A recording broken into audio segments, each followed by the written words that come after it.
আমি আমার জীবনে গোপনে অনেক পাপ করছি। আমি আমার আব্বুর সাথেও কথা এবং কাজেও বেয়াদবি করছি। আমি আমার আম্মুর সাথেও বুঝি কথার আঘাত দিয়া বেয়াদবি করছি। আজ আমার জীবনের শেষ রাত, আমি আমার মায়ের কাছে ক্ষমা চাই, আমি আমার আব্বুর কাছেও মাপ চাই। জীবনে যত অপরাধ করেছি রবের কাছে মাপ চাই। মা, তুমিও মাফ করে দাও, কারণ যদি মা মাফ না করে রব ক্ষমা করবে না। প্রিয় ভাইরা আমার, এজন্য পাক্কা তওবা করে নেন, জীবনে কোনোদিন আব্বা আম্মার সাথে বেয়াদবি করবেন না। মা বাবা হলো এক অমূল্য সম্পদ। যাদের আব্বা আম্মা নাই তারা বুঝে কত বড় নিয়ামত হারায় ফেলাইছে। বিশ্বাস করেন, ঘরে আমিও যাই, আপনিও যান। আমি ঘরে গেলে বাচ্চায় আমার 3 বার সালাম দেয় চকলেটের জন্য। কথা কন না কা? একবার সালাম দেয় ওয়ালাইকুম সালাম, আরো একবার দেয়, তার মানে আব্বা চকলেট কই? স্ত্রী বারবার চিন্তা করে স্বামীর হাতে চকলেট থাকার কথা, চকলেট তো নাই।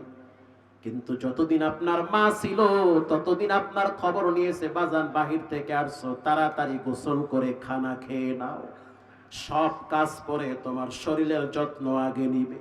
এখন আপনার আব্বাও নাই, মাও নাই, আপনার খবর নেওয়ার মতো কোনো আপন দুনিয়াতে নাই।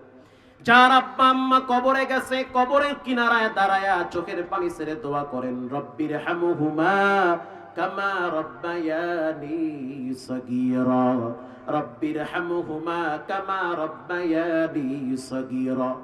মায়ের সাথে, যার রাসূল বলেন, মায়ের সাথে যেই মহিলার সম্পর্ক ভালো তাকে হাদিয়া দেন, তাকে খাওয়ান। আপনার আব্বার সাথে যেই লোকটার সম্পর্ক ভালো তারে একটা লঙ্গি গিফট দেন।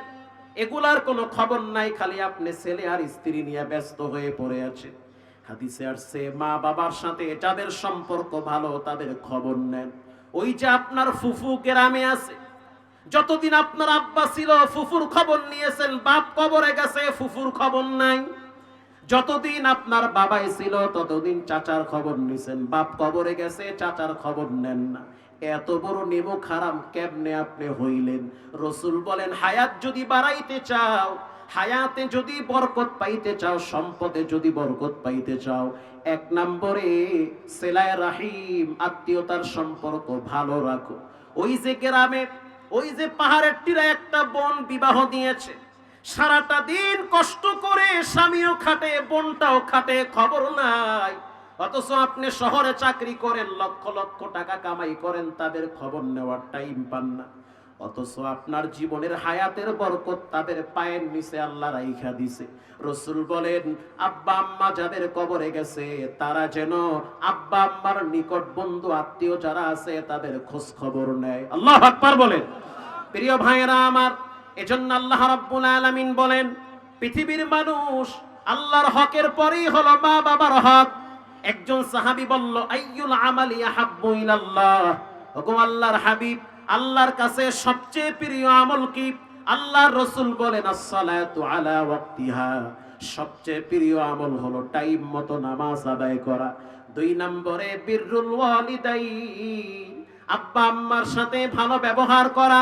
3 নম্বরে আল জিহাদু ফি সাবিলিল্লাহ, আল্লাহর রাস্তায় জান মাল দিয়ে আল্লাহর জমিনে আল্লাহর বিধান প্রতিষ্ঠার জন্য রক্ত জমিনে ঝরায়া দেওয়া।